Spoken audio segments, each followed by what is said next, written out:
yang tujuannya itu untuk sementara karena video yang aslinya itu belum jadi. Jadi saya pakai ini untuk menjelaskan tentang fluida dinamis.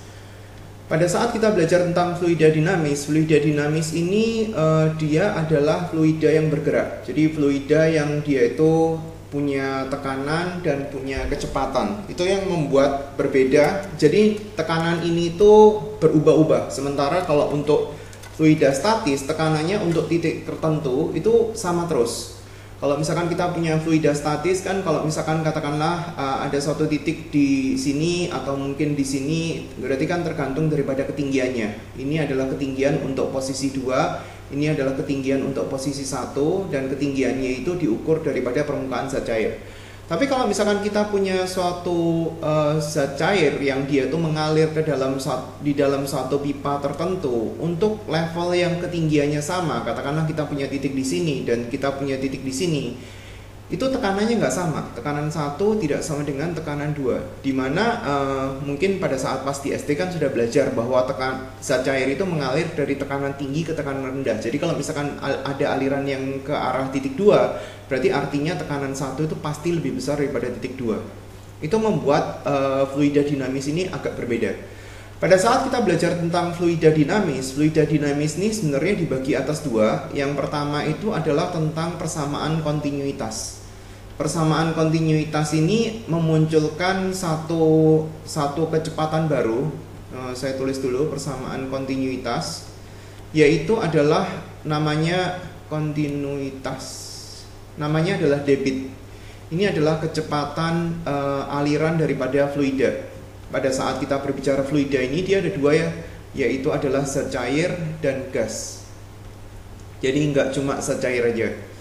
Kecepatan aliran daripada fluida dia dinyatakan dalam satuan berapa meter kubik per detik atau per menit, atau mungkin berapa liter per detik atau per menit. Jadi satuan atasnya itu adalah satuan volume, satuan bawahnya itu adalah satuan waktu. Kita bisa tuliskan persamaannya adalah Q, itu adalah debit, sama dengan volume dibagi sama waktu, atau kita bisa tulisin dia sebagai kecepatan dikali waktu. Karena di sini sama-sama V, bedain ya. Yang satu adalah V volume, yang satu adalah V kecepatan. Jadi berbeda.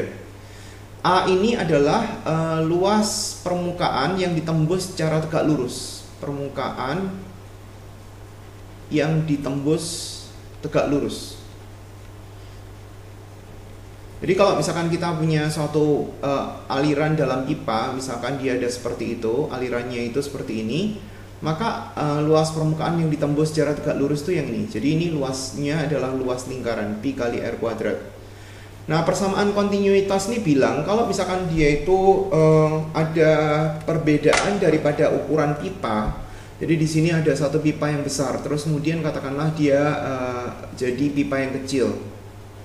Nah, di sini dibilang bahwa debitnya ini nggak berubah. Jadi Q1 sama dengan Q2. Kalau misalkan kita tulisin pakai kecepatan, V1 dikali sama luas permukaan yang pertama, karena dia kan yang satunya kan ukurannya lebih besar, V2 kali A2. Jadi kalau misalkan kita punya, katakanlah kita lagi nyiram tanaman gitu ya, di posisi ini adalah pipa yang gede. Terus kemudian kita kan kadang-kadang mau supaya dia itu bisa menjangkau area yang agak lebih jauh kan, makanya mulutnya kita tekan biasanya. Nah, kalau mulutnya kita tekan berarti artinya V2-nya itu akan lebih besar. Jadi pada saat A1-nya itu lebih gede daripada A2, maka V1-nya itu pasti lebih kecil daripada V2. V2-nya akan lebih cepat sehingga dia akan bisa menjangkau ke titik yang kita nggak nyampe dengan cara ditekan itu. Atau bisa juga dia bercabang, misalnya ada yang ke sana, terus kemudian ada yang ke sini dengan ukuran yang berbeda. Di sini ada luasan yang pertama, terus kemudian dia lari ke yang titik 2 dan titik 3, dia alirannya itu bercabang, lari ke 2 dan lari ke 3. Jadi kita juga bisa bikin persamaan kontinuitas Q1 itu sama dengan Q2 tambah Q3. Jadi kita bisa tulis A1 dikali sama kecepatan di penampang 1 sama dengan A2 dikali kecepatan di penampang 2. Ini A3 dikali kecepatan di penampang 3 dan seterusnya. Nah, itu bagian yang pertama tentang fluida dinamis. Bagian yang kedua itu adalah namanya itu persamaan Bernoulli. Persamaan Bernoulli ini turunannya ada banyak. Persamaan Bernoulli ini dipakai untuk kita menghubungkan antara tekanan dan kecepatan sebenarnya. Tekanan, kecepatan, dan ketinggian. Nah, persamaan Bernoulli ini nanti akan dipakai buat aplikasinya. Jadi ada beberapa alat-alat yang dipakai untuk mengukur kecepatan zat cair. Namanya adalah venturimeter. Venturimeter ada dua. Ada venturimeter yang pakai manometer dan tanpa manometer. Nanti saya jelaskan di belakang. Terus kemudian ada namanya itu pipa pitot. Pipa pitot itu adalah satu alat yang dipakai untuk mengukur kecepatan gas. Kalau yang ini untuk mengukur kecepatan daripada zat cair. Kalau pipa pitot dipakai buat mengukur kecepatan daripada gas. Terus kemudian ada tentang gaya angkat pesawat. Saya masuk ke persamaan Bernoulli dulu. Kalau kita tulisin persamaan Bernoulli-nya, persamaan Bernoulli ini rumusnya agak panjang, yaitu adalah kalau misalkan kita punya satu titik yang katakanlah dia itu ada zat cair yang dia mau dipindahkan ke tempat tertentu. Ini katakanlah adalah titik 1, ini katakanlah adalah titik 2, dan mereka mempunyai ketinggian masing-masing terhadap acuan, titik acuan tertentu. Ini adalah acuan ketinggiannya, ini H1, ini adalah H2. Jadi kalau misalkan kita ini ada kecepatan di posisi 1, ini ada kecepatan zat cair di posisi 2, dan dengan luas penampang mereka masing-masing, ini luas penampangnya adalah A1, ini penampangnya adalah A2. Rumusnya agak panjang, tapi biasanya ditulisnya kalau dia dalam bentuk umum, ditambah sama rho kali G kali H. Rho-nya ini adalah rho-nya zat cair, ini setengah kali rho zat cair kali V kuadrat. Ini ditulis dalam bentuk konstan. Konstan itu artinya ya dia berlaku untuk sisi yang satunya. Jadi kita bisa tulis lengkap tekanan 1 rho zat cair kali G kali H1 ditambah sama setengah kali rho zat cair dikali sama V1 kuadrat sama dengan V ini V kecepatannya, bukan V volume. P2 ditambah sama rho zat cair kali gravitasi kali H2 ditambah sama setengah kali rho zat cair kali kecepatan di posisi 2. Nah, sekarang kita coba terapin. Misalnya kita punya satu soal seperti ini, ada satu air mengalir ke atas melalui pipa seperti ditunjukkan pada gambar. Jadi posisi awalnya itu di bawah ya, ini awalnya. Di bagian bawah itu adalah posisi awal. Saya gabung dulu, ini nggak bisa digabung kayaknya. Oke.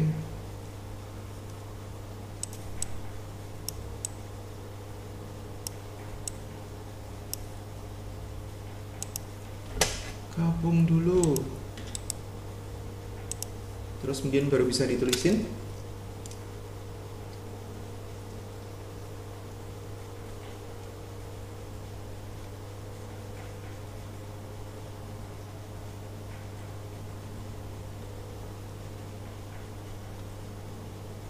Terus kemudian saya tulisin ini posisi 1, jadi airnya itu bergerak ke sana, maunya keluar. P1 ditambah sama rho kali G kali H1 ditambah setengah kali rho-nya zat cair kali V1 kuadrat sama dengan P2 ditambah sama rho kali G kali H2 ditambah sama setengah kali rho kali V2 kuadrat. P1 adalah tekanan di titik 1. Tujuannya mau nyari tahu beda tekanan. Jadi nanti karena tekanan 1 itu pasti lebih besar daripada tekanan 2 karena air kan bergerak dari titik 1 ke titik 2 kan. Jadi nanti P2-nya itu nanti tinggal dipindah ruas ke sana nanti. P1-nya biarin rho GH1 katakanlah ini kita pakai sebagai acuan ketinggian, berarti ketinggian di situ itu adalah 0. Jadi ini 0. Kecepatan di titik 1 tahu ini adalah air, berarti air itu kan kita tahu rho-nya air adalah 1000 kg per meter kubik kalau kita dalam satuan MKS. Jadi tinggal disubstitusi setengah kali 1000 kali kecepatan di titik 1 kuadrat 3 kuadrat.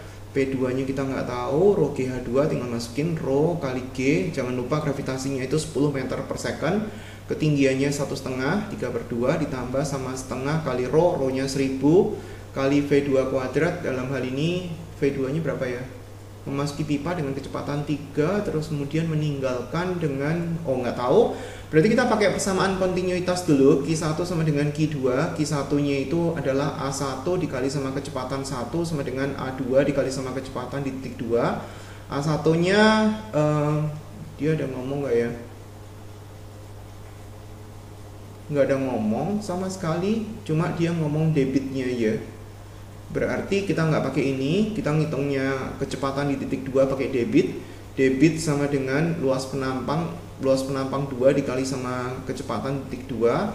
Jadi kecepatan di titik 2 sama dengan debit 15 liternya kita ganti ke meter kubik. 15 kali 10 pangkat min 3 dibagi sama luasnya kan 25 cm persegi, berarti 25 kali 10 pangkat min 4 ganti dibagi 5, 3/5 kali 10 pangkat 1 dicoret, berarti dapatnya 6 meter per detik.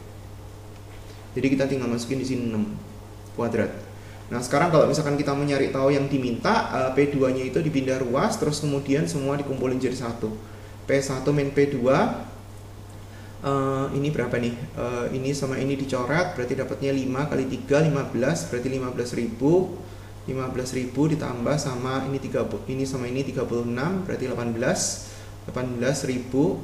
Terus kemudian dikurangi dari sebelah sini, ini 9 dibagi 2, 4,5 kali 1000, berarti 4.500.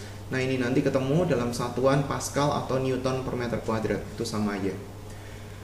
Itu bagian pertama. Terus kemudian bagian yang berikutnya adalah kita belajar tentang ini, Venturimeter, persamaan Bernoulli pada Venturimeter. Nah Venturimeter ini adalah suatu alat yang fungsinya untuk mengukur kecepatan zat cair. Ada dua jenis Venturimeter, yaitu adalah Venturimeter yang tanpa manometer. Venturimeter ini adalah alat yang dipakai untuk mengukur kecepatan zat cair tanpa manometer.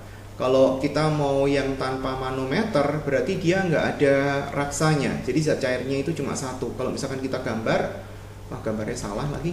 Gambarnya gini, ini ada dibolongin, sengaja dibolongin supaya zat cairnya itu bisa ada perbedaan ketinggian. Jadi kalau misalkan ada zat cair yang dia itu mengalir di pipa ini, katakanlah ini adalah penampang 1, ini adalah penampang 2. Arah alirannya seperti itu. Karena tekanan 1 itu lebih besar daripada tekanan 2, maka zat cair yang di posisi titik 1 sini lebih tinggi daripada di posisi titik 2. Jadi dia di sini ada perbedaan tinggi sebesar delta H.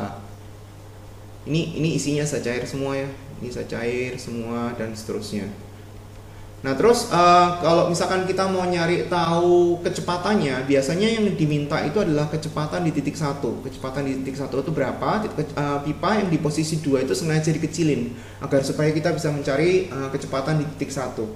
Caranya adalah P1, karena tekanan P1 itu lebih besar, sama dengan rho zat cair, rho kali G kali H, rho kali G kali H. H-nya ini adalah delta H karena dia adalah selisih tinggi yang permukaan zat cair di sisi kiri sama sisi kanan. Bagaimana dengan kecepatannya? Nah, P1 min P2-nya itu tinggal disubstitusi antara atas sama bawah. Yang bawah itu ada dari persamaan Bernoulli. Ini sebenarnya diturunin dan kita butuh beberapa langkah agar supaya sampai ke persamaan yang ini. Setengah kali rho kali V2 kuadrat, V2 nya itu lebih besar daripada V1. Jadi kalau tekanannya itu V1 lebih gede, berarti V1 pasti lebih kecil daripada V2.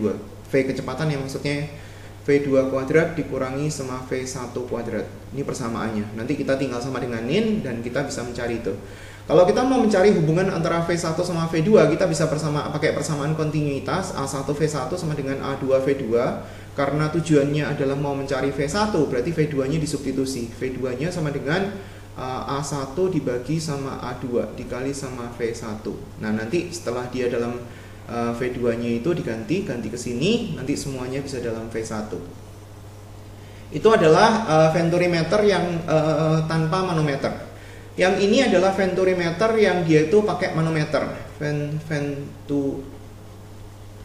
Venturimeter dengan manometer. Nah kalau dia dengan manometer, gambarnya kayak gini. Ini sama, dia sengaja dikecilin. Di sini kita gambar manometernya. Ini gini manometernya. Di sini di pipa U-nya ini diisi raksa. Jadi sebenarnya ini hitungannya ada kesambung sama yang fluida statis. Ini isinya adalah raksa. Zat cair yang mau diukur kecepatannya itu dia bergerak dari sini. Ini posisi titik 1, ini adalah posisi titik 2. Nah, raksanya itu semula ketinggiannya sama, tetapi karena tekanan di titik 1 sekali lagi lebih besar daripada tekanan di titik 2, maka dia akan menekan raksa lebih kuat ketimbang titik 2. Jadi raksa di posisi 1 itu lebih rendah daripada titik 2. Ini akan memunculkan perbedaan ketinggian itu delta H, yang di posisi sini raksa aja ya. Gitu. Sehingga kalau misalkan kita mau ngitung P1 min P2, cara ngitung perbedaan tekanannya adalah rho-nya di sini adalah rho-nya raksa dikurangi sama rho-nya zat cair dikali G dikali sama delta H. Delta H itu perbedaan tinggi raksa di sisi sebelah kiri dan sisi sebelah kanan. Nah, persamaan yang satunya sama, rho zat cair ini sama ya, P1 minus P2. Rho zat cair dikali sama kecepatan di posisi 2 kuadrat dikurangi sama kecepatan di posisi 1 kuadrat. Tujuannya tetap sama ya, mau nyari tahu V1 biasanya. Oke, itu adalah untuk yang venturimeter dengan manometer. Nah, sekarang bagaimana kalau untuk yang pipa pitot? Saya tulis di sini aja, cukup kayak tempatnya? Nggak cukup kayaknya. Saya harus tambahkan kertas baru.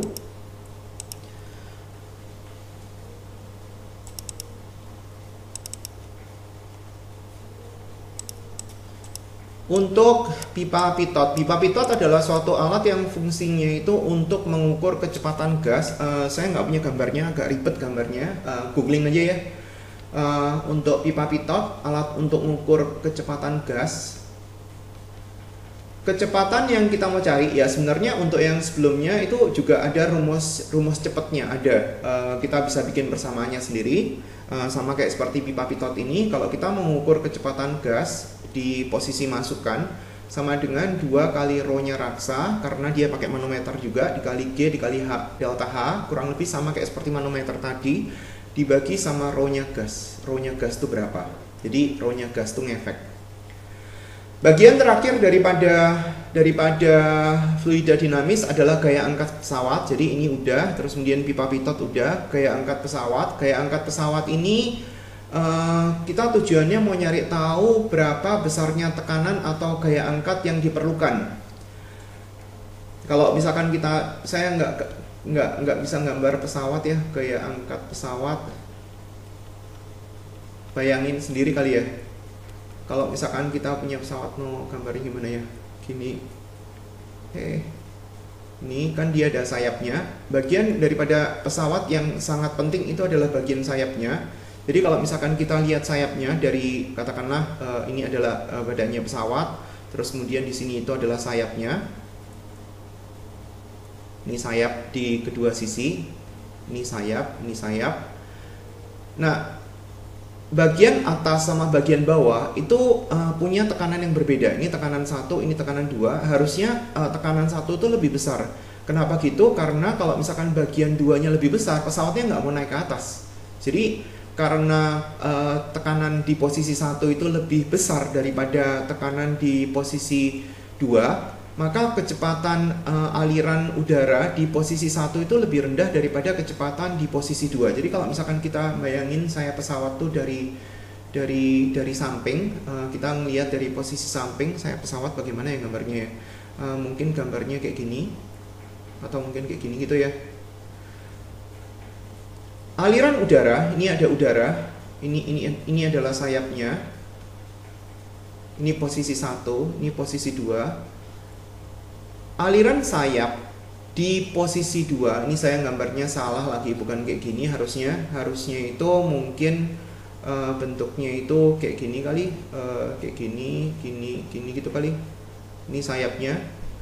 Saya nggak terlalu tahu ya, cuma kurang lebih idenya adalah kita mau agar supaya kecepatan aliran di posisi atas itu lebih gede daripada di bawah. Jadi kalau misalkan kita melihat sayap pesawat itu membelah udara, kita mengharapkan udara itu lebih banyak lewat atas daripada lewat bawah. Jadi kayak diblokir, kayak dihalangi. Tujuannya adalah agar supaya kecepatan diblokir. V1-nya itu kebalik ya. V1-nya itu di bawah. Jadi ini posisi 1, ini posisi 2. Jadi kita mengharapkan aliran udara lewat atas itu lebih banyak ketimbang lewat bawah. Jadi dihalangi V1-nya itu supaya lebih kecil. Kenapa V1-nya lebih kecil? Agar supaya tekanan satunya itu lebih gede. Supaya apa? Agar supaya dia punya gaya angkat yang posisi gaya angkat dari bawahnya itu lebih besar daripada 2, supaya pesawatnya bisa terbang. Jadi pada saat kita tulisin persamaan Bernoulli tadi yang P1 min P2 sama dengan rho zat fluida dikali sama V2 kuadrat dikurangi V1 kuadrat, di sini ini adalah rho-nya udara, nilainya tertentu, biasanya sekitar 1,3 kg per meter kubik. Jadi kalau misalkan kita butuh gaya kan di fluida statis kan kita sudah belajar P sama dengan F per A. Jadi kalau misalkan kita mau nyari tahu F berarti sama dengan P kali A, sehingga gaya angkat pesawat itu kita bisa tulisin P1 minus P2 dikali sama luas penampang. P1 min P2 nya kita bisa ganti setengah dikali sama rho udara dikali A nya saya pindah ke depan ya, V2 kuadrat dikurangi sama V1 kuadrat. Ini adalah gaya angkat pesawat. A nya ini adalah luas untuk 2 sayap ya, karena kan kalau dia cuma 1 sayap dia kan nggak bisa terbang. Yang ini itu namanya adalah gaya angkat pesawat. Gaya angkat pesawat berarti minimal dia harus sama dengan berat pesawatnya. Minimal itu F1 minus F2 nya itu harus sama dengan W. Oke, terus kemudian saya mau kasih contoh untuk yang venturimeter di sini. Perbandingan diameter pipa-pipa yang besar dan kecil suatu venturimeter adalah 2:1. Jadi kalau misalkan kita gambarnya itu, ini ada apa? Ada manometer nggak? Ada manometer, berarti kalau misalkan kita gambarnya itu akan seperti ini kira-kira. Ini ada manometernya. Dia ada perbedaan tinggi. Ini adalah titik 1, ini adalah titik 2. Yang ini lebih rendah, yang ini lebih tinggi. Perbedaan tingginya itu dikasih tahu di soal, itu adalah 4 cm. Kita tahu perbandingan daripada diameter pipa yang besar sama kecil. Diameter 1 dibanding 2 itu diameter 2 sama dengan 2:1. Berarti kita bisa tulis persamaan kontinuitas A1 kali kecepatan sama dengan A2 dikali kecepatan di posisi 2. Ini nggak ada kuadratnya. A1 rumusnya adalah 1/4 pi kali d kuadrat. Pi kali d, d nya kita bisa ganti 2d dikuadratin kali V1 sama dengan, pakai garis ya agar supaya kita bisa membedakan antara volume sama kecepatan. A2 nya adalah 1/4 pi kali d kuadrat. D nya kita bisa coret. V2 nya itu kita bisa nyatakan dalam V1. Berarti V2 nya sama dengan 4 dikali sama V1. Lebih kencang ya. Tujuannya mencari tahu kecepatan aliran minyak di pipa yang besar dan pipa yang kecil. Berarti dia mencari dua-duanya, V1-nya berapa, terus kemudian dia mencari tahu V2-nya itu berapa. Jadi kita cari tahu dulu untuk perbedaan tekanan dari rho GH. P1 dikurangi P2 sama dengan rho-nya dalam hal ini adalah rho zat cair. Ini siapa nih yang ngalir? Ini kan air kan? Berarti rho-nya raksa dikurangi sama rho-nya air kali gravitasi kali delta H. Delta H itu adalah selisih daripada ketinggian raksa di kedua pipa manometer. Rho raksanya kita tahu 13.600, rho-nya air kita tahu 1000, gravitasinya itu nilainya adalah 10, delta H-nya itu adalah 4 cm, kita ubah ke meter, berarti 12.600 dikali sama 0,4, berarti 1260 dikali sama 4, hitung sendiri ya, ini adalah Pascal. Nah kemudian kita baru hitung yang ada hubungannya sama kecepatan. P2 min P1 sama dengan setengah kali rho-nya zat cair, dalam hal ini adalah air. Terus kemudian V2 kuadrat dikurangi sama V1 kuadrat.